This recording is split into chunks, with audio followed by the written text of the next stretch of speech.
Ce banquier de Wall Street vient de réaliser un buyout à balles réelles, un deal historique, un LBO pas comme les autres, un LBO pour racheter l'Ukraine. Son nom, Scott Bessent, le nouveau secrétaire au Trésor de Donald Trump. Autrement dit, le boss de l'économie américaine. Mais Bessent, ce n'est pas un politique, c'est un trader, un pur produit de Wall Street. Ancien bras droit de George Soros, il a piloté des milliards dans des fonds spéculatifs, fait fortune en misant contre les devises et les États, et connaît par cœur le jeu du levier. Sa spécialité ? Le Leveraged Buyout ou LBO, acheter une entreprise avec un minimum de capital propre et un maximum de dette pour maximiser le rendement. Mais là, il ne rachète pas une boîte cotée. Il applique la logique du LBO à un pays entier, un pays en guerre. Côté investisseur, l'Ukraine coche toutes les cases d'un actif en difficulté. Situation financière fragile, une dette publique qui dépasse 80% du PIB, un système bancaire sous perfusion occidentale et une dépendance massive à l'aide étrangère. Instabilité politique, gouvernements successifs, oligarques omniprésents et influence étrangère croissante. Mais des actifs très attractifs. Les plus grandes terres agricoles d'Europe, 20% des réserves mondiales de titane, du graphite, du lithium, du gaz et une position géostratégique entre Europe et Russie. En résumé, une entreprise zombie mais assise sur une mine d'or.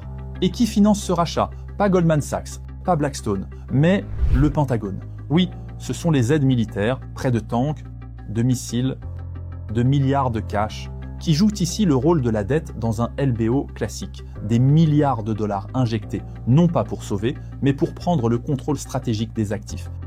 Et en parallèle, arrivent les gestionnaires d'actifs américains, BlackRock, JP Morgan, Carlyle, Palantir, tous annoncent des fonds de reconstruction. Mais dans leurs documents, on ne parle pas de logement ou d'hôpitaux, on parle de retour sur investissement. Comme dans tout bon LBO, il y a un business plan.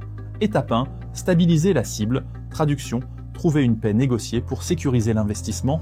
Étape 2, restructurer les actifs. Traduction, privatiser les infrastructures, réformer les lois sur la propriété étrangère. Étape 3, optimiser la valorisation.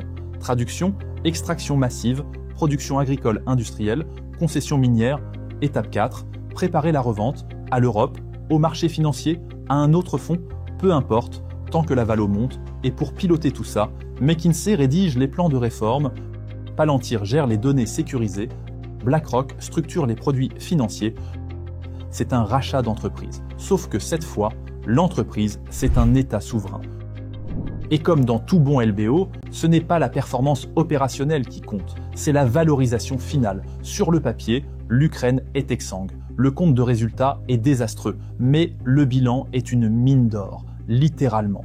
Mais vu depuis New York ou Washington, c'est un joyau sous-évalué. Le deal, l'Ukraine cède une partie de ses ressources, accepte les conditions des créanciers et en échange reçoit les fonds pour se reconstruire. Un earn-out de 50% pour le vendeur. Faire, l'Ukrainien signe un earn-out géant, avec bonus pour les investisseurs et dette garantie par les contribuables occidentaux. Wall Street vient de réinventer la diplomatie, un LBO géopolitique, un buyout à balles réelles. La guerre n'est plus seulement la continuation de la politique par d'autres moyens, c'est devenu de la finance structurée. Si cette vidéo t'a intéressé, abonne-toi à ma chaîne YouTube et active les notifications pour plus de contenu sur la finance et l'actualité économique.